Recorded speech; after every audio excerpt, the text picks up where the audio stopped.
Hi, my name is Paula Draper, and I am here to present you a lecture presentation that I did back on January 24th on the work of architect Wallace Frost. So, a little bit about me, my background. I am currently a realtor with Higbie, Maxon, Agney, who is sponsoring this series along with the Grosse Pointe Public Libraries. My background is I have degrees in electrical engineering. I got my bachelor's degree from the University of Illinois, Champaign-Urbana, and then I got my master's degree from Oakland University. I'm also a graduate of the Chrysler Institute of Engineers, where I worked for 15 years. So, how did I get from automotive engineering into my love of architecture? It goes back quite a bit further, back to when I was in high school and had an opportunity to go to Newport, Rhode Island, where I toured the breakers and some of the other Vanderbilt mansions designed by Richard Morris Hunt, and I was hooked. So when I had this opportunity to get into real estate, having done investing for several years and renovations and flipping properties, I was eager to get involved.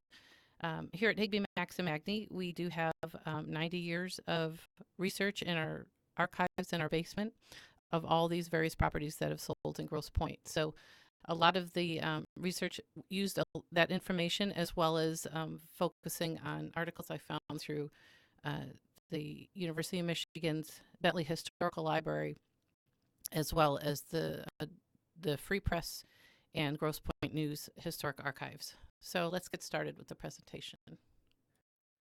So first, to get going with John Wallace Frost is the name of the architect known as Wallace Frost. His full name includes John. Let's give you a little bit of his background. So he was born in October 27, 1892 in Uniontown, Pennsylvania. His family, they were a bunch of the early U.S. settlers, and therefore they had a long-standing members of the community, and they knew pretty much everybody in that area. Uniontown is a blue-collar town at the turn of the century. It was that as they were known for doing iron and steel work. They were also part of the coal industry. So they were greatly affected by changes that occurred in the steel industry about the turn of the century. To give you an idea of where his upbringing came from, today's home values average between about $50,000 and $150,000 for a three-bedroom, two-bath home at 1,500 square feet. So he came from very humble upbringings. In my earlier lectures I've done on Hugh T. Keyes and Robert O'Derrick, a lot of them, they were focused more on their connections and where they came from, both through their education as well as their upbringing.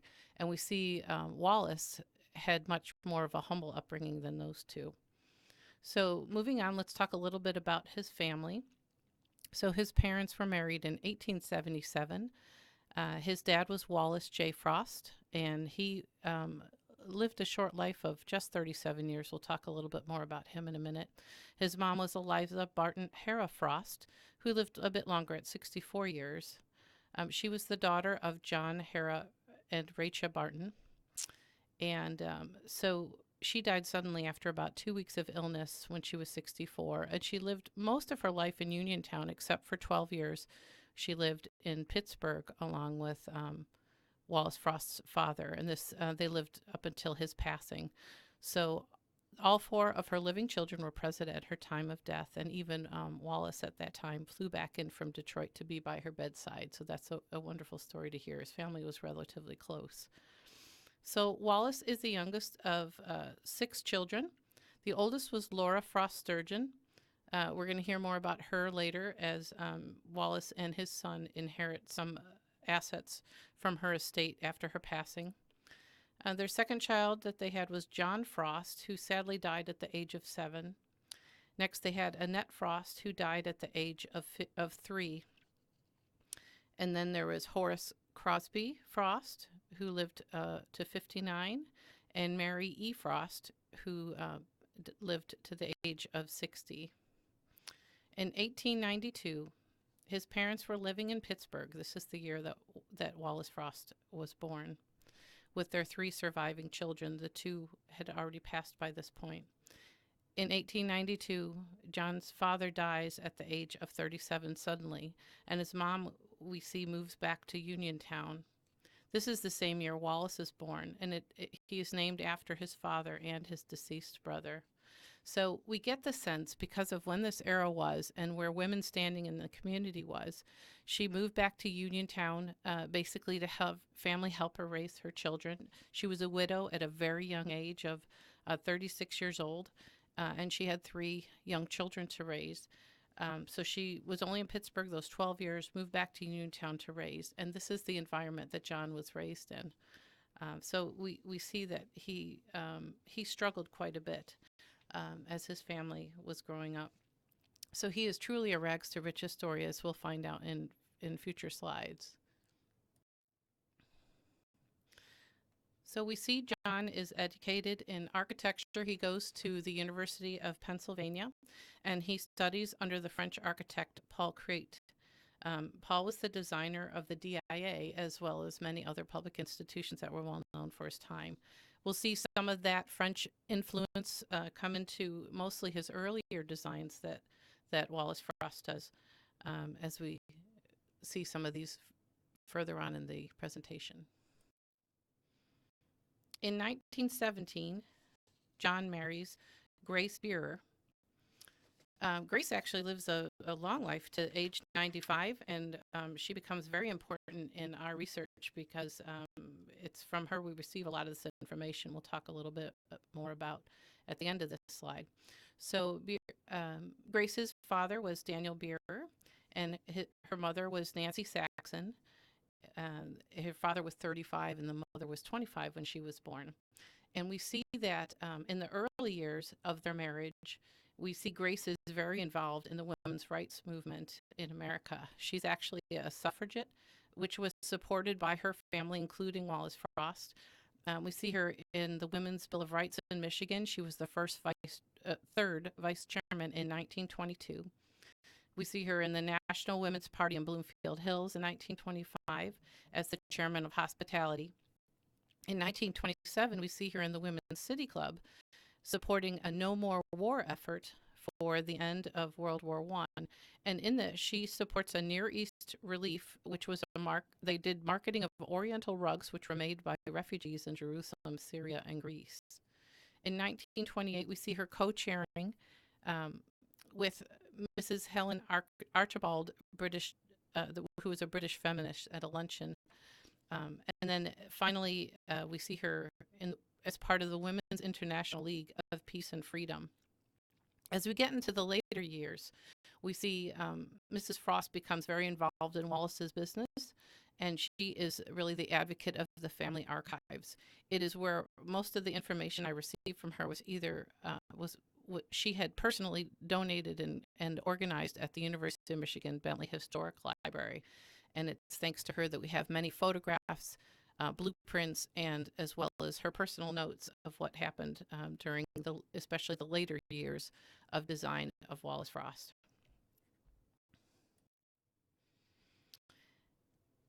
John and Grace had one son, and his name was John Wallace Frost Jr. or the second. I've seen it written both ways in the newspapers and archives. He lived a nice long age until age 81. He was born in Detroit and attended the Thatcher boarding school in Ojai, California, while they were there. This was a private boarding school, all-boy boarding school. Every boy had their own horse, and they learned to care and raise the horses on the property. So he was an avid rider and a horse enthusiast. And he really learned to appreciate the life of the outdoors at this boarding school. Later in his life, he lived in New Mexico for a time, and we see him settling in Colorado as a rancher.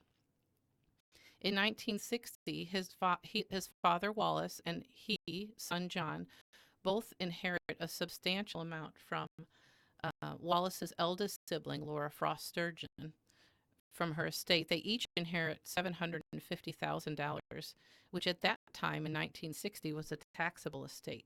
And this is where we see the Frosts start to contribute and build up their own estate of their own. In 1962, John Wallace Frost II establishes Frost Ranch, which exists today.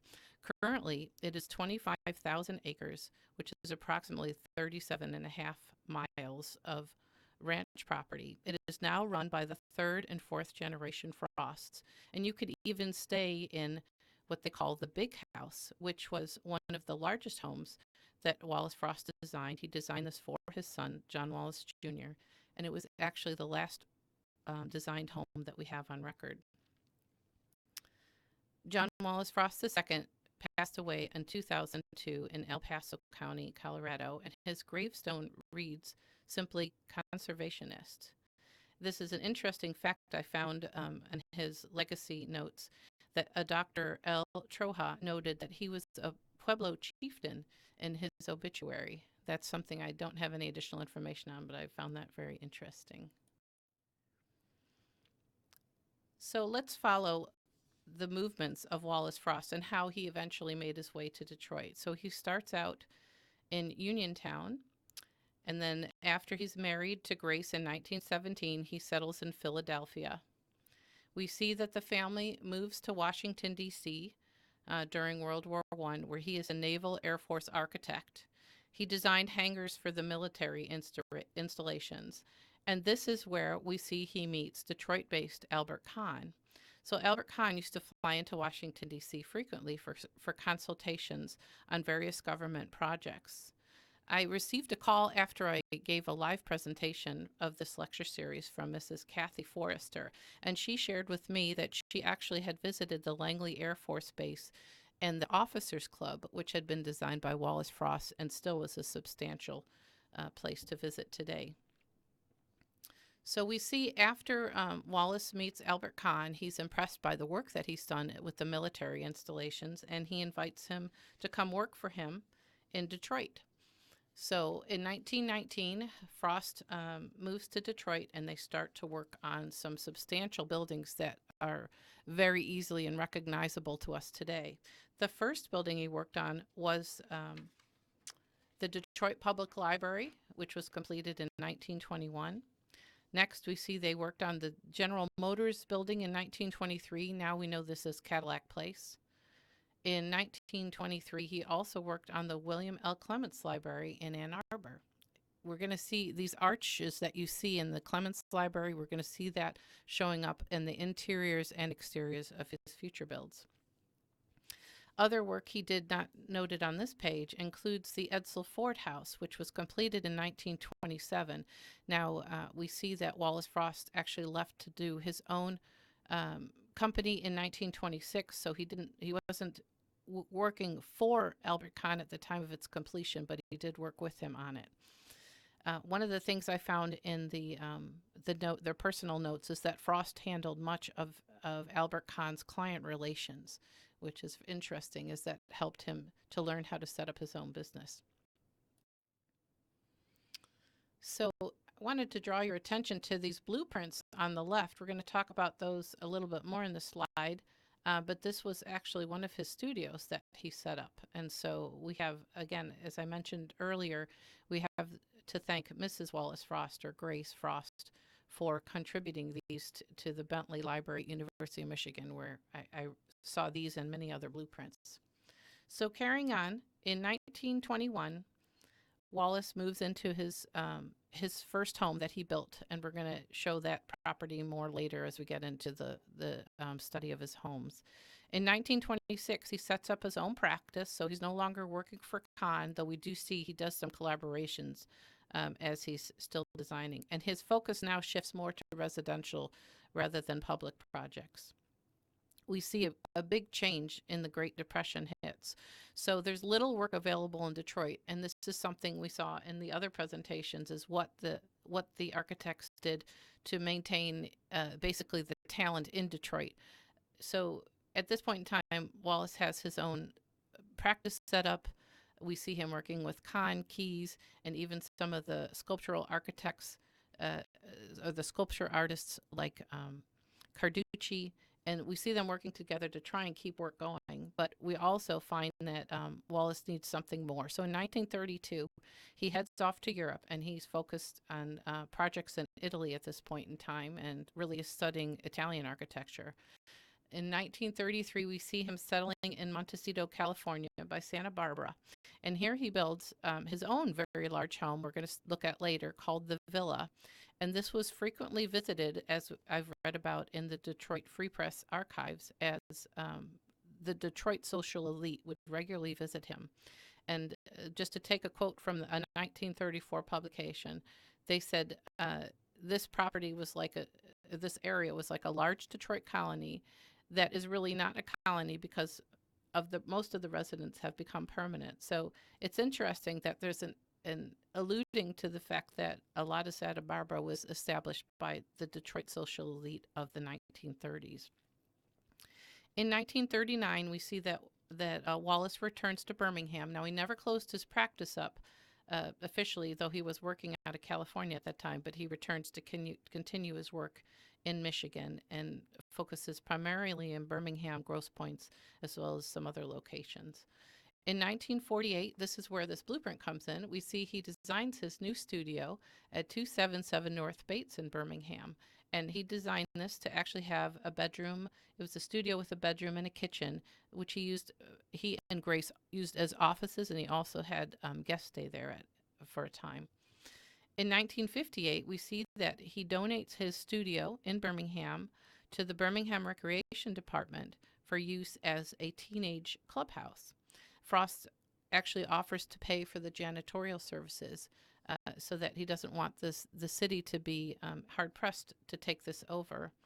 And in 1961, he officially retires from architecture.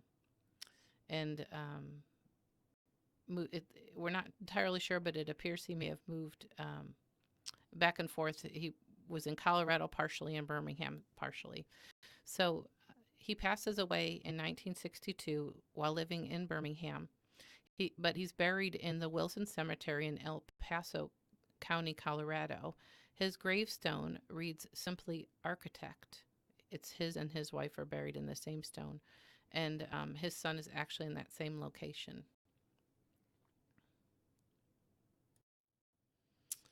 Let's talk a little bit about how Wallace Frost was connected into the Detroit Society, because we see that's something he was involved in primarily in the Birmingham area. So he was part of many clubs, including the Orchard Lake Country Club. He was even part of the opening gala in 1931 of this club. He was part of the Birmingham Golf Club, which is now the Birmingham Country Club. He was part of the Bloomfield Open Hunt Club. He was part of the Bloomfield Hills Society, now the Bloomfield Hills Country Club. He actually designed the Village Players Theater in 1926, though it was replaced in 1977, but he was a part of that from the very beginning. He was also involved in the Birmingham Citizens Orchestra Committee and the Sunset Hill Country Club on Orchard Lake. We also see that Wallace traveled extensively. He did go home to Pennsylvania quite often to visit family and friends. We see he took several trips later in the 1920s and the 1930s, wintering in Italy in 1927.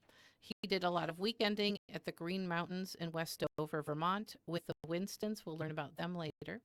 As well as he summered in Birmingham while living in Santa Barbara as his western home in the winters. So also part of Detroit society is we see through the newspaper archives, much like we have Facebook today, back in the early 1900s, they would report where they were going, what they were doing, and who they were doing them with in the newspaper. So doing research through the papers, you can find out who was connected to who and what kind of things they did. And this is where a lot of this information comes from. So from the reading dozens and dozens of Detroit Free Press articles, we see that Wallace Frost was connected with Mrs. Dorothy Kemp Roosevelt. She was actually the second wife of Eleanor Roosevelt's brother, G. Hall Roosevelt. We also see him connected to Mr. and Mrs. George Hendry. These are a popular name in the Grosse Pointes. He was the CEO of the McCoy Corporation, known for plastics processing, and he was an inventor with 17 patents. We also see him connected with Mr. George Booth of Cranbrook. Everybody knows of George Booth from Cranbrook, who was a social newspaper magnate and a philanthropist to the arts. We see him with Dr. and Mrs. D. Fraser McDonald, who was a prominent Birmingham doctor of the time. Mr. Harlan Rowe of Paris, and this is an interesting individual, as he was a Hudson buyer, but he was like a known for fleeing Paris during the German occupation of World War One, and there was a wonderful stories you can find out about him, and it was kind of a tale of legend. Everybody knew who he was from, why he was known as Harlan Rowe of Paris because of his fleeing during the war. We see him associated with Jules Argamont, who is a prominent artist and car designer in California.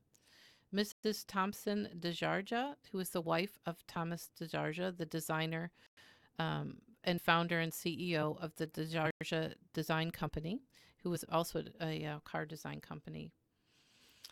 And we also see him connected to, and I have this highlighted because we're going to get into a little bit more information on them, Mr. and Mrs. Harry L. Winston. So I have this note on here, diamonds are a girl best friend.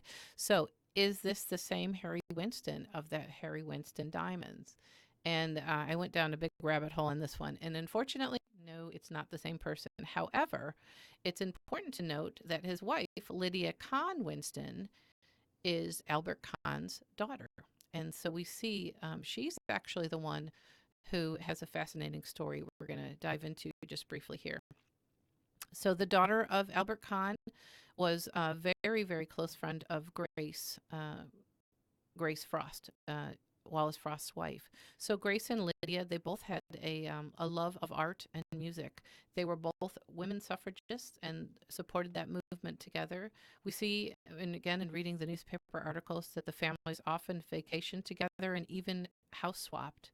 They frequented music and art events together, lectures, performances, recitals, and many concerts throughout the Detroit area.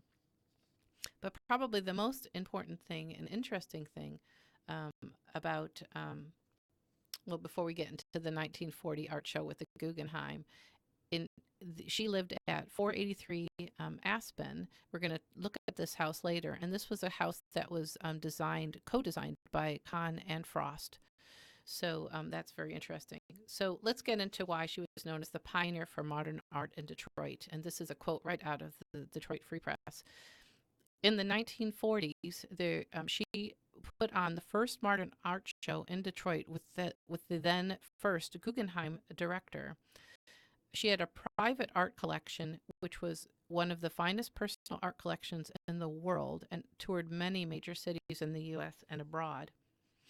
Her art collection included Picasso's, items from Jackson Pollock, Brancusi, and she also eventually inherited pieces from Monet and Degas from her father, Albert Kahn. She was active in the art movement right up until the very end.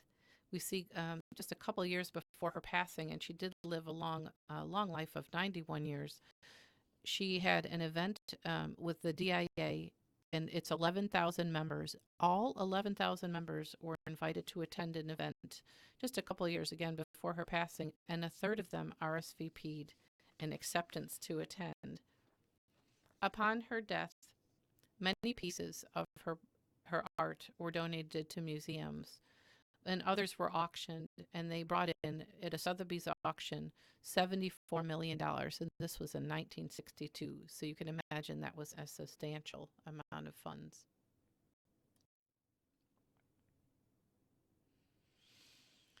So we're going to get into the design and architectural style of that Wallace Frost did in his time as an architect. And really, I found in studying 74 different properties, there are three distinct styles that come out. You have a European influenced French and English style, which he did primarily between 1921 and 1933.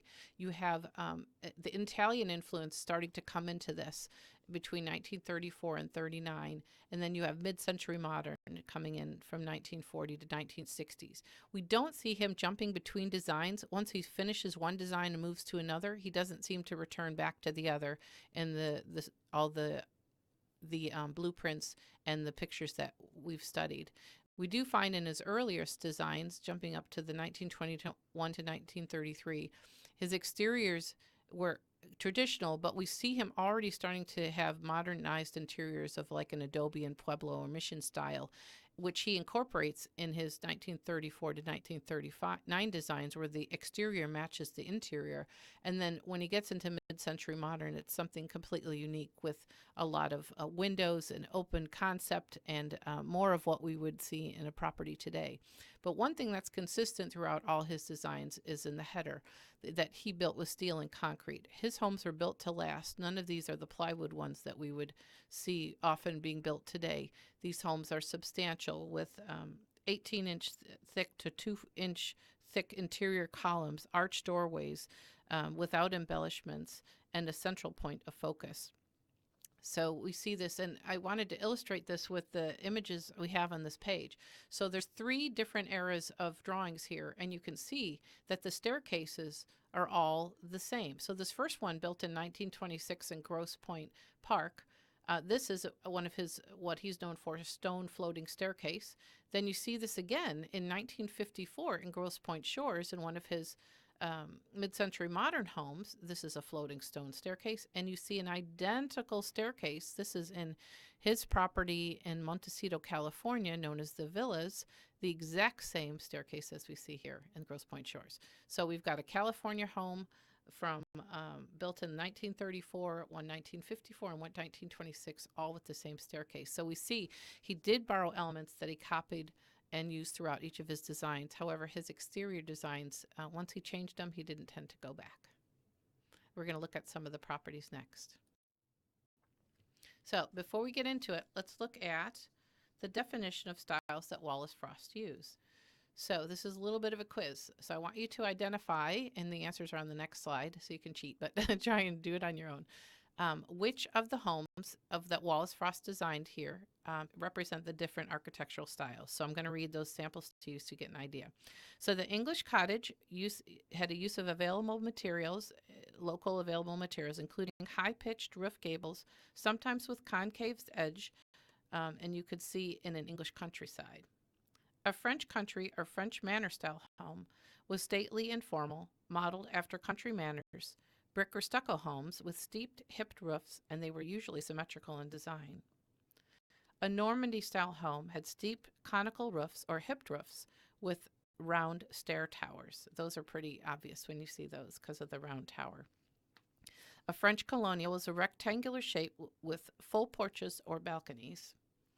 An English country estate or an English manor is a grandiose and classic, yet cozy and charming. It's a blend of Palladial, Roman and Greek, and Baroque, over-the-top design elements, and English cottage. So that encompasses quite a bit, but usually those are rather large estates.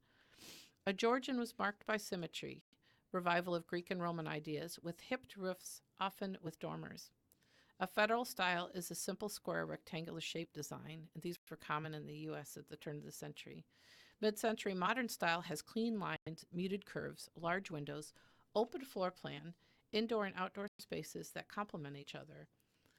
Within the mid-century modern, we see the adobe style, which has a flat roof, thick walls, enclosing a central courtyard generally, and the Pueblo style, which is the natural materials using mason or stucco, flat walls, and rounded roofs. So here's the answers.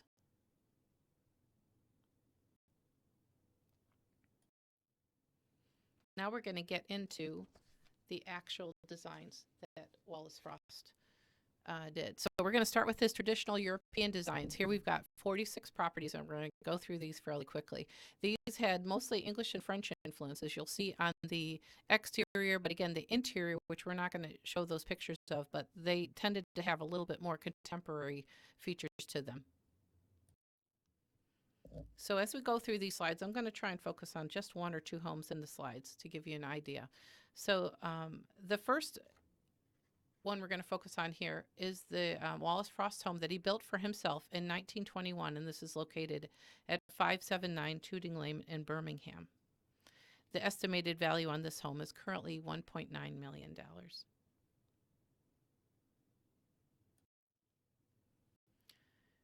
On this slide, we're going to focus on 431 West Long Lake in Bloomfield Hills. And this was the John Wright Watling house known as Bow Lane. there's quite a bit of information available on this home. So this is a larger home at just shy of 6,000 square feet.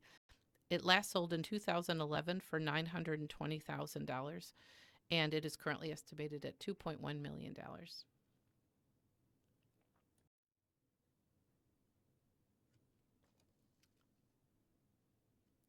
On this slide, we're going to focus on this one here at the bottom. This was Lydia Kahn Winston Malbin's home. This is the Lydia Kahn Winston who we talked about earlier. She was Albert Kahn's daughter, and this is her home at 483 Aspen in Birmingham, built in 1925. And again, this was a collaboration between both Albert Kahn and Wallace Frost. So this is the home where she had all of that priceless artwork inside right up until her passing. Though she did live a time in New York, she held on to this home for most of her life. It is estimated at about $1.7 million now. The last time it was sold in 2018 was for $1.4 million.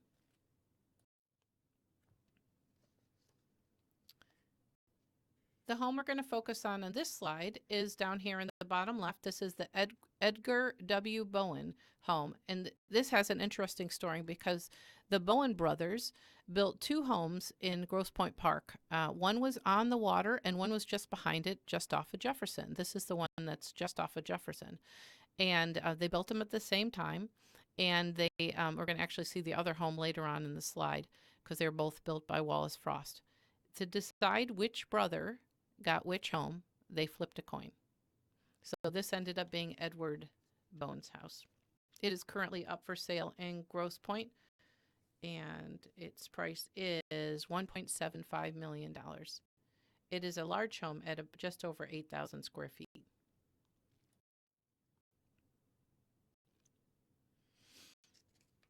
And this one, we're going to focus on this one on the bottom because this is a little bit different architecture than we've seen up to this point in time, built in 1926.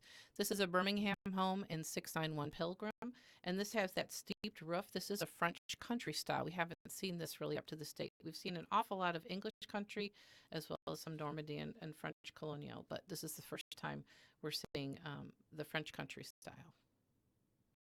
This home is valued at approximately $1.4 million.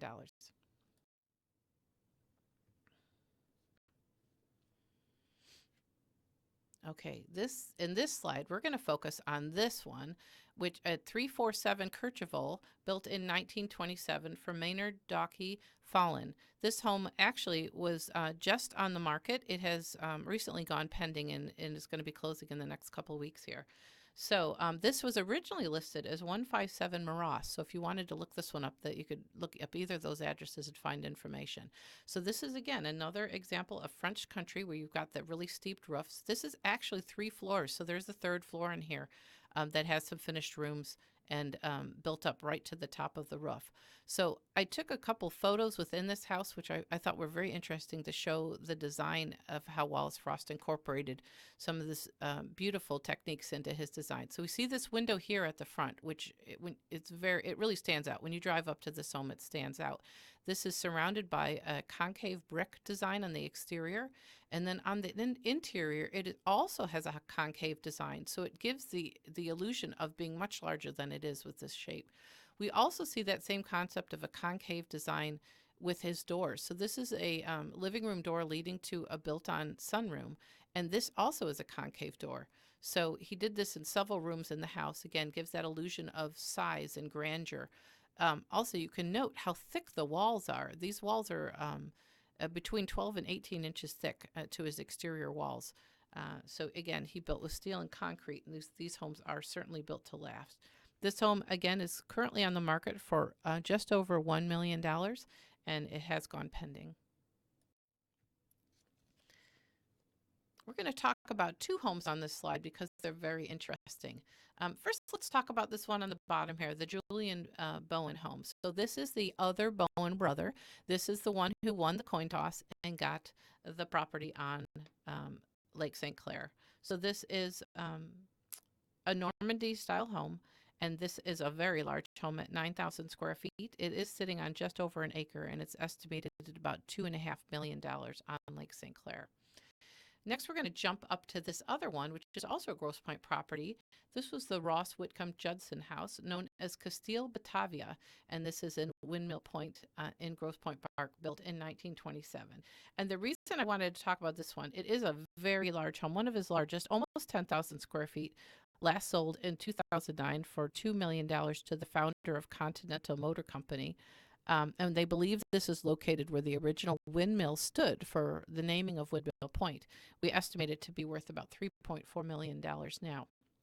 But the most interesting thing I found out after I gave the original presentation on January 24th was from a previous Grosse Pointer who has since moved out of the area, but remembers the story of this property. This property was built under a circus tent, which is absolutely fascinating.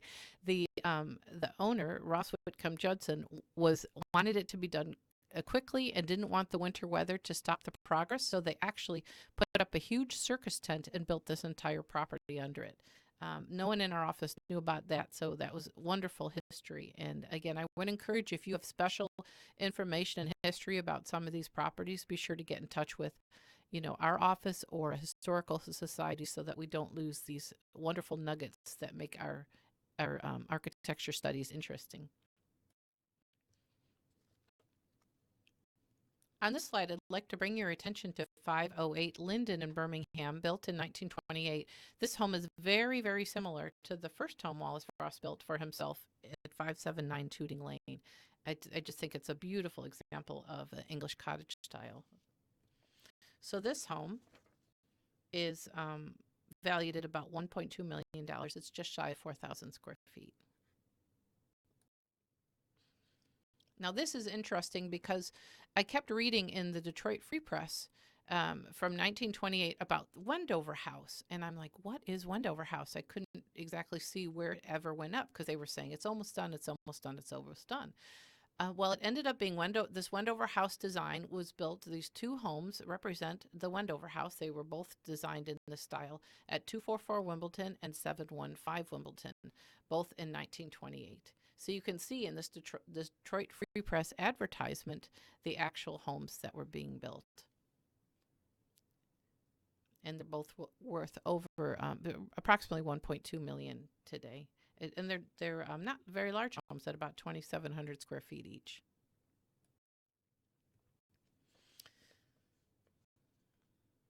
All right, this is where we get into a little bit of different design he did. I want to focus on this one up at the top corner.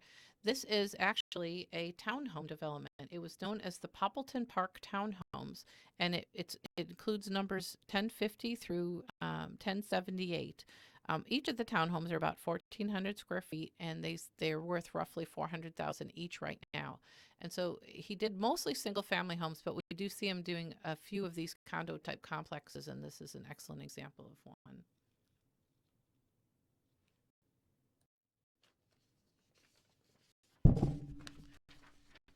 On this slide, we're going to jump down to the bottom here and look at the Harold J. Klinger home, or it was known as Up Home. So this one was built on 940 Cranbrook Road. It is a French country estate, and this one's in Bloomfield Hills. This is about 7,500 square feet and is estimated at about $2.5 million right now.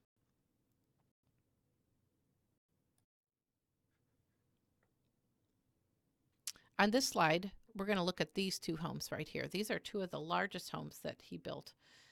So this first one is 32055 Bingham. This was co-designed by Albert Kahn, and this is like a French manor style home. Over 6,500 square feet. That probably does not include the third floor because I believe it's much larger than that. It was sold in 2017 for $1.7 million and is worth about $2.1 million now. This is this home right up on the top here. The one just below it at 3950 Franklin Road, I love that it has the floating stone staircase that we saw before. And again, this was in 1931, so we see this carried out again in many of his homes, and that's really a signature of his style. So 3950 Franklin Road was built for Edgar Thorne. It is also a French manor style home, a very large home at 8,500 square feet, and it last sold in 2022 for $3.4 million. Absolutely beautiful. I want you to note this circular drive here, this paved circular drive. We're going to see this on a blueprint later on in a future design he does. And we'll see if you know what the residence is when we get there. So those are the traditional European designs that he did. And now we're going to get into the transitional European designs. There's two properties we're going to look at, and this is what he designed while he was living in California. It was difficult to find properties there, but I was able to find two, and they both have wonderful, wonderful stories surrounding them. So we see his Italian influence coming in here. He was in Tuscany at that time, and so let's get going. They are both on one slide, but again, great stories on both. So the first one we're going to look at was actually Wallace Frost's home. It was known as the Villa. This is located at 2840 Hidden Valley in Santa Barbara, California, and he built this in 1935. We do have some family photos. I have 44 family photos of this villa that were supplied by Mrs. Wallace Frost or Grace Frost, which show just what it looked like at the time when Wallace was there. These are more recent photos. There have been changes made, but generally speaking, it does look pretty much like it did back when Wallace was there. So, big question to everybody is, who sold me in 2018? And we did ask this during the live seminar. We had different guesses, but one person did guess it. This was Ellen DeGeneres' home, which sold in 2018 for $34 million. It's estimated to be worth over $51 million now.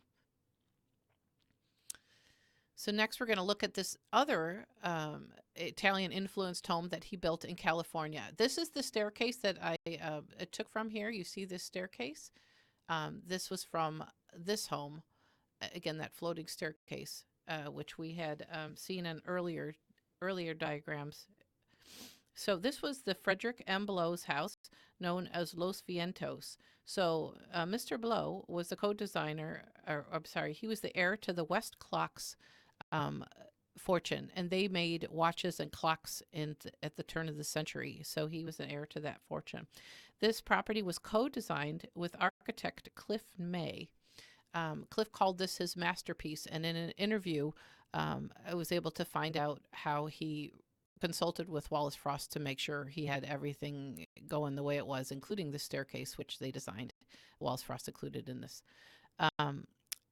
Interesting note about this property is from Grace Frost's archives. She had on there listed McQueen, and I wasn't quite sure. I thought, could this be Steve McQueen? And in fact, it was Steve McQueen.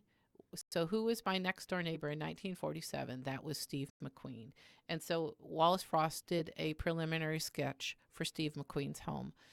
We do not have copies of that. We just have the note that his wife made saying that, in fact, he did work on a sketch for him.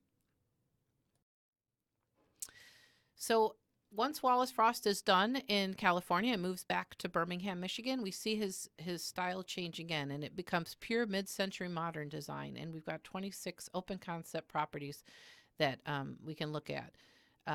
Here, the living room is the central focus of this design, and this he did between 1939 up to the end in 1960 when he did his last property. Most of these, this information I gathered from the University of Michigan's Bentley Historic Library. I do have blueprints for these, so we're going to take a little bit more of an approach of how and what the designs actually were.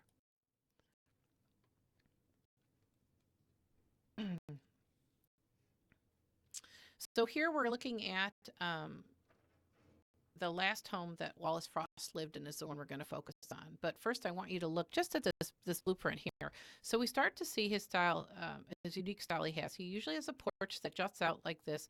He usually will have some kind of archway, one if not two. Here he has two.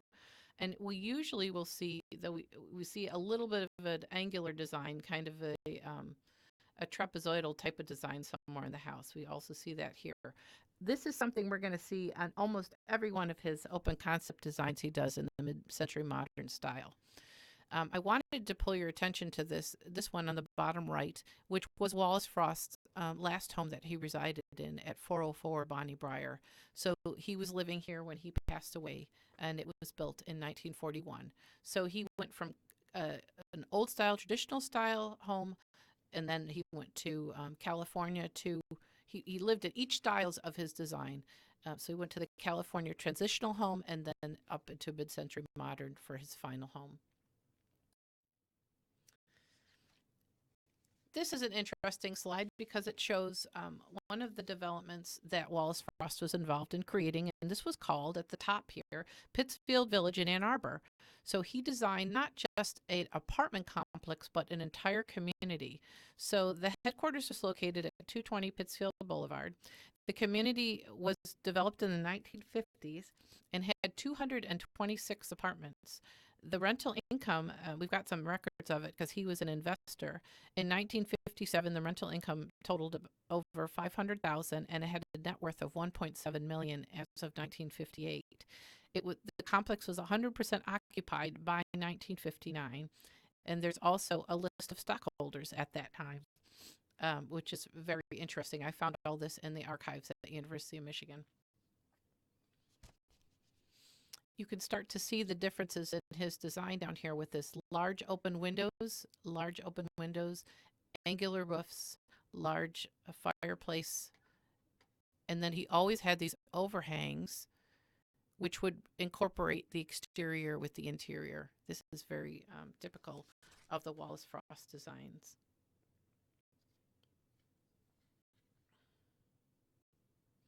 About this time in 1948 is also when he created his studio at 277 North Bates, which we saw earlier. I love these drawings because these really show you his style. So again, we're going to look at this kind of trapezoid style in the front. He's got his curved archway here. This happens to be the garage. And then he usually will have a porch or something coming out the back, which mimics it. We see that, again, these are two different homes. One's in Beverly Hills and one's in Ann Arbor. And we see that same style, both homes. We're going to see this continued on. We also see here the living room is the center focus of the homes. We didn't see that on his more traditional homes. This is one of the lost properties that he had. We were able to find an image here, and I do have a blueprint again from the Ann Arbor archives. And again, you see that curved angle here. You're seeing the strict lines, the firm, solid lines here, and then you see a porchway that juts out over here. And of course, he's got a big bow window because he was all about opening up and showing lots of windows on his designs. This next property in Beverly Hills, we see again, here he's got that trapezoidal kind of design. It's also got some angles incorporated with it. And he's got a porchway that juts out here. Coming over to this Birmingham property, same thing. You've got an angle. You've got an archway here, more angles, angle. Okay, so you start to see, and again, central point is the living room, central point is the living room. This is an excellent illustration again of how his exteriors were, all windows, all overhangs so that the exterior and interior were brought together. You could sit out there, you could walk around the yard without in any kind of weather. We see it again here from an aerial view. He also would incorporate porches and decks into his design to keep that same shape. Again, we see that here again. And these are all over the place, right? This one's Ann Arbor, this is in Illinois, and this is in Kalamazoo. And again, you see this very similar style repeated over and over. Here's a patio, and here's central off of the living room. Now, this is an interesting property that was made for Amadeus de Grosse Wilkinson. I was able to find out a little bit more information about this property because this was actually my neighbor's mother-in-law's home. So she remembers this very clearly when it was still owned by their family. So this property was actually featured in the June 1958 Town and Country magazine.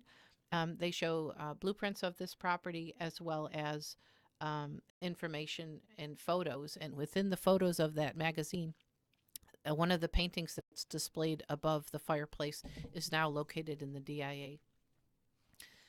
This next property here next to it is also in the Grosse Pointe. So this was at 280 Vince's and Grosse Pointe Farms, made by Harry Lynn Pearson.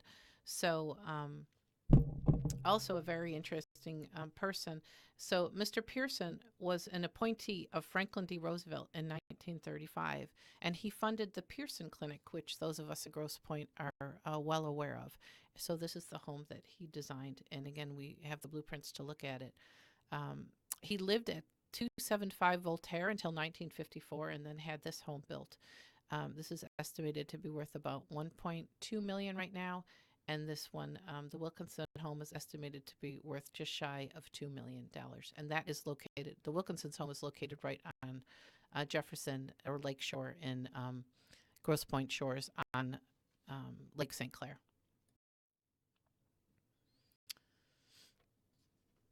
Okay, looking at the John V. Smiley house and the Charles Adams home, again, we see similar types of styles. We see the angles, we see the curves. Oops.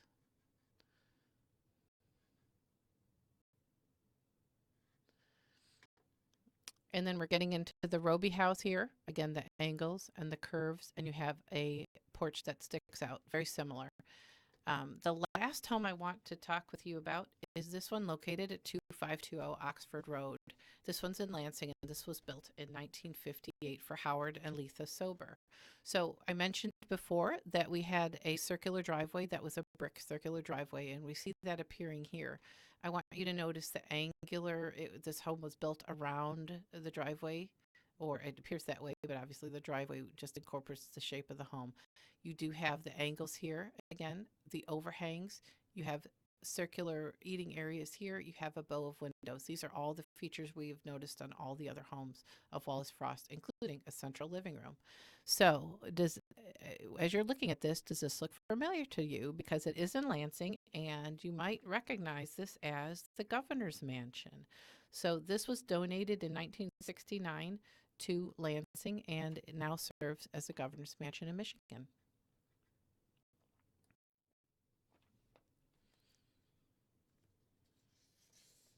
So this is actually the last slide that we have for the properties. And the one I want to draw your attention to is the last home that Wallace Frost designed. He designed this for his son, John Wallace Frost. As we said, this is part of the Frost Ranch right now. It's called the Big House, and it was designed in 1960. You can actually stay at this house as they have accommodations, and it's all available online if you wanted to look that up.